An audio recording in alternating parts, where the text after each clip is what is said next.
有一位球员性格腼腆，进球后他庆祝动作总是极为简单。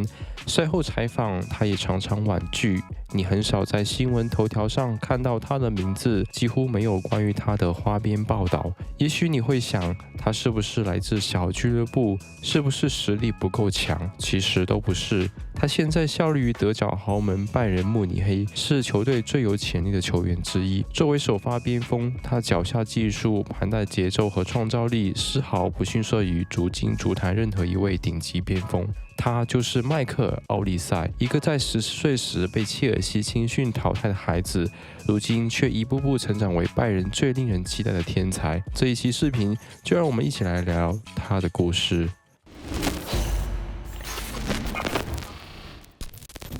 奥利塞虽然现在代表法国国家队出场，但他的故事其实始于英格兰。他出生在伦敦西部的一个普通社区，父亲来自尼日利亚，母亲拥有法国和阿尔及利亚血统。在这样家庭里长大，从小就听着不同的语言，吃着不同的食物，在一张餐桌上感受4种文化的交融。也正是这种多元的背景，让他比同龄人更早学会观察和适应。小时候他并不外向，别人热闹的时候，他常常静静坐在旁边。他不是不合群，只是非常的慢热。但只要给他一个足球，一切都会发生改变。在球场上，他终于有了属于自己的自信时刻。他感觉能掌控球场，也享受这种踢球的快乐。他天生是比较安静的人，却在这种安静的环境里学会了专注。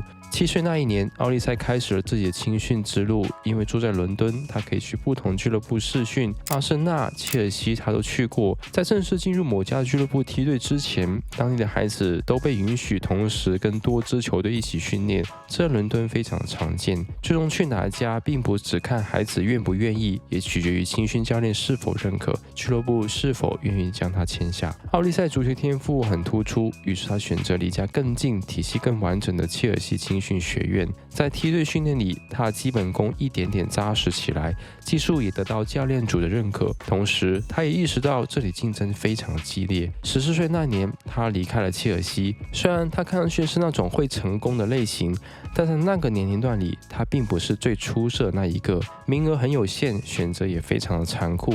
教练组在权衡取舍之后与他沟通，最终决定分开。离开切尔西之后，他短暂去了曼城，在青训队训练了几周。随后他回到家里，有大约半年的时间，他不属于任何一家俱乐部。这段经历也说明，在足球世界里没有绝对的保障，哪怕从小走进顶级青训，下一步该去哪里，也未必有人替你安排好。在那半年的空窗期里，奥利塞虽然没有参与任何俱乐部的日常训练，但参加几场展示赛，由前切尔西青训教练科隆创办的私人足球学院组织。他不想让奥利塞这样的天赋球员就此埋没。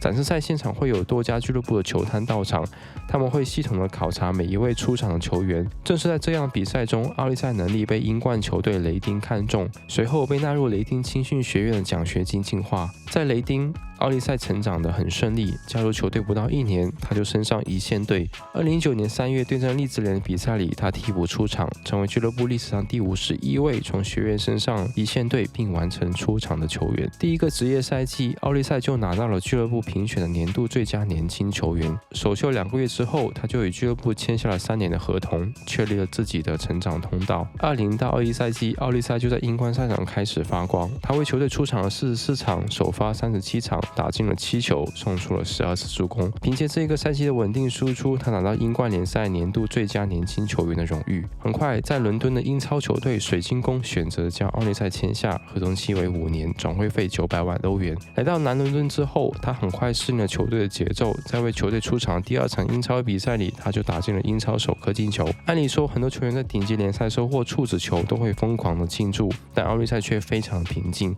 像一位久经沙场的老将。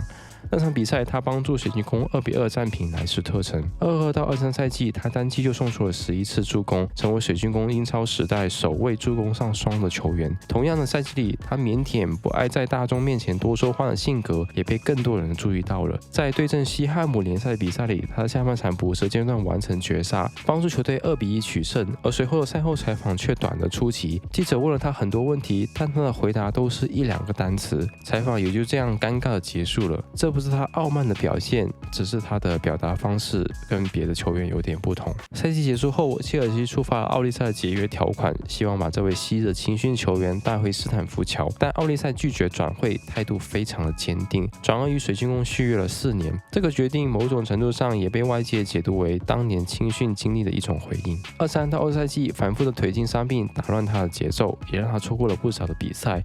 但每次3月回归，他的效率依然出色，在出场时间受限的情况下，交出了10球6助攻的数据，并入围 PFA 年度最佳前进球员。进入24到25赛季之前，他成为多家豪门重点引援的目标。经过一系列的谈判，奥利赛决定离开英格兰，前往德国加盟拜仁慕尼黑，开启自己的德甲生涯。奥利赛来拜仁的目标也非常的明确，就是为了冠军而来。7月份完成签约之后，他没有立刻前往德国，而是代表法国国奥队参加奥运会，并帮助球队获得了奥运会的亚军。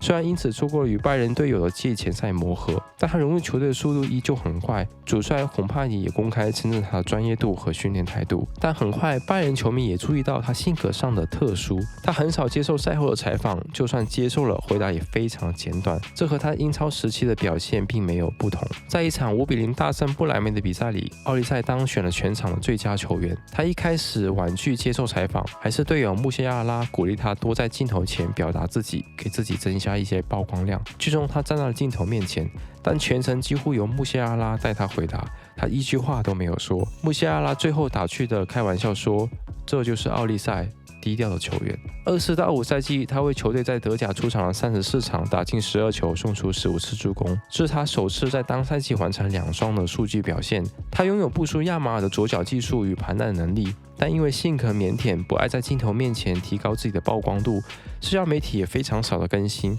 所以真正了解他的人并不多。如果他拥有亚马尔那样的公关团队，或者本人更频繁地运用社交媒体，他的粉丝体量和商业价值肯定会比现在更高。但性格这件事从来不是1天2天能够改变的。作为球员，奥利赛职业态度毋庸置疑。作为我们球迷，我们更应该把目光放回球场，去关注他在比赛中的每一次选择与执行。那么以上就是迈克尔·奥利赛的故事。如果视频让你更加的了解他，请点赞分享。这里是节目，我们下个视频再见，拜拜。